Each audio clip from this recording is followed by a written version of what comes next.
The early morning of June 17, 2019 was cloaked in darkness as a Lyft driver pulled away from Hatch Park in North Salt Lake.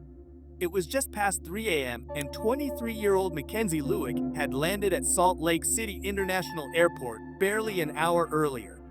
She was returning from California after attending her grandmother's funeral.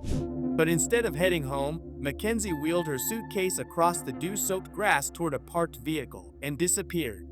Within minutes, her phone would be powered off forever.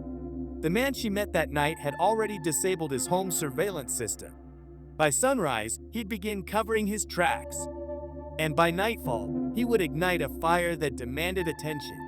But it would take 2 weeks, a dozen search warrants, and the careful excavation of a suburban backyard before police began to grasp just how calculated and horrific this crime really was. If you want more of this kind of content, be sure to subscribe and turn on notifications. Now, for today's unsettling story, what really happened to Mackenzie Lewick? A promising life, Mackenzie Lewick was full of warmth, intelligence, and ambition.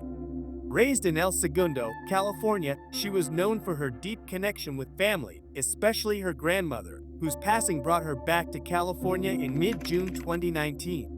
By June 16, the funeral was behind her, and she was ready to return to Utah, where she was studying kinesiology at the University of Utah. She had plans to pursue nursing or medical school, worked in a biology lab, and was a member of the Alpha Chi Omega sorority. She was driven, loved, and had a promising future ahead. When her flight touched down at 1:35 a.m. on June 17, Mackenzie texted her mother to confirm she had landed safely. At 2:42 a.m., she got into a Lyft, but not to go home. Instead, she asked to be dropped off at Hatch Park. According to the driver, she didn't seem scared or anxious. She exited the vehicle, wheeled her suitcase across the grass, and got into another car parked in the shadows. That was the last time anyone saw Mackenzie alive. The search begins. When Mackenzie didn't show up for a scheduled midterm, friends and family grew concerned. She didn't feed her cat. She missed a friend's wedding. Calls went unanswered, texts undelivered. The panic became real. Her father, Greg Lewick, called 911 asking for a wellness check. "I've been trying to get a hold of her all week," he told the dispatcher. "She said she landed and was grabbing an Uber, but we haven't heard anything since." Her friends, especially sorority sisters like Kennedy Stoner, were equally alarmed. Kennedy described Mackenzie as responsible, deeply connected to her family, and someone who would never just vanish. Police began piecing together her last known movements. Surveillance footage showed her retrieving luggage at the airport. She appeared calm and unbothered. The Lyft driver's testimony was clear. She voluntarily got into another vehicle at Hatch Park and seemed to recognize the person waiting. Who was she meeting? The man Mackenzie met that night was 31-year-old Ayoola Ahi, often referred to as AJ. Originally from Nigeria, he had a green card and had held IT jobs at major companies. He once served briefly in the Army National Guard.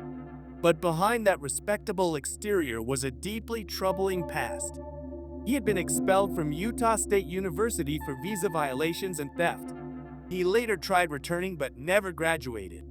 In 2018, he self-published a novel titled Forge Identity, a crime thriller that eerily mirrored violent acts, including characters who were burned after death.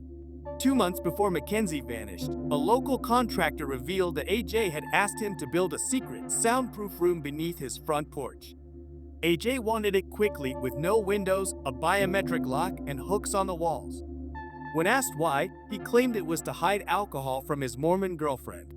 The contractor refused, but AJ continued to push via texts. A house cleaner would later confirm the home was wired with surveillance, especially in the bedroom. None of this was known to Mackenzie when she met him at Hatch Park. And by that point, AJ had already turned off his security system. He knew what he was going to do. The disappearance deepens. Days passed. Police gathered surveillance footage, digital records, and began tracking social media activity. One seemingly small clue made a big difference. Mackenzie's Instagram had recently followed AJ's account. They served multiple search warrants. On June 26th, police focused on AJ's Fair Park neighborhood home. Forensics teams combed the property while neighbors reported seeing AJ burning something in his backyard a few days earlier. One neighbor's curiosity about a suspicious fire led to a horrifying discovery: burnt human tissue, bone fragments, and a scalp with hair still attached. Officers also recovered Mackenzie's burned student ID and a red gas can. The remains were sent for testing. They belonged to Mackenzie Lueck. What really happened? Under pressure, police arrested AJ on July 3rd. At first, he denied everything. But when confronted with bone records, surveillance, and forensic evidence, his story crumbled. Eventually, through his attorney, AJ led authorities to Logan Canyon, 85 miles north of Salt Lake City. Deep in the wooded landscape, they found a second grave. Inside were charred remains, more bone fragments, and zip ties binding the arms behind the back. Mackenzie had been moved and burned again. Here's what investigators pieced together. AJ met Mackenzie on a sugar daddy website called Seeking Arrangement. On the night she landed, she texted him at 2:58 a.m. Her phone shut off 1 minute later. Once at his home, AJ bound her wrists using rope and zip ties. He strangled her with his hands and then with a belt. He buried her in his backyard, then returned the next day with gasoline and set her remains on fire. After realizing police were closing in, he dug up her body and moved it 85 miles away to Logan Canyon. Receipts showed he purchased the gas can shortly after Mackenzie vanished. His digital trail, including GPS data, texts, and surveillance, made it impossible to deny the truth. Justice for Mackenzie. The case shocked the nation. The Lueck family grieved publicly, but with dignity. They thanked police, community members, and supporters. Mackenzie's father said, "I will never have the opportunity to see her blossom in life." Prosecutors considered the death penalty, but AJ eventually pleaded guilty to aggravated murder and abuse of a corpse, avoiding trial and further trauma for the Lueck family. He was sentenced to life in prison without the possibility of parole. He also pleaded guilty to a separate sexual assault charge from 2018, another woman who came forward after seeing Mackenzie's story.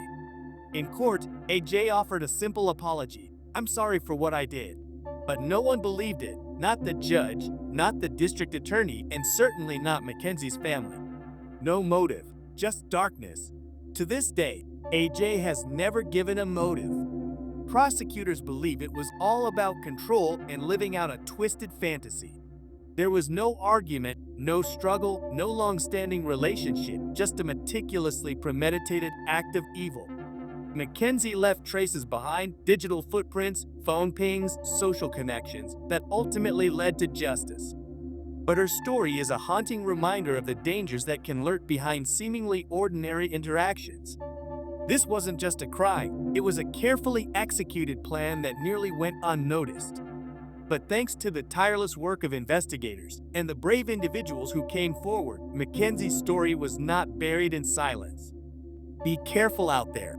If this story resonated with you, make sure to subscribe, hit the bell, and let me know your thoughts down in the comments. And for today's thought-provoking question, what's one unpopular opinion you hold that you'll never back down from? Thanks for watching. I'll see you in the next one.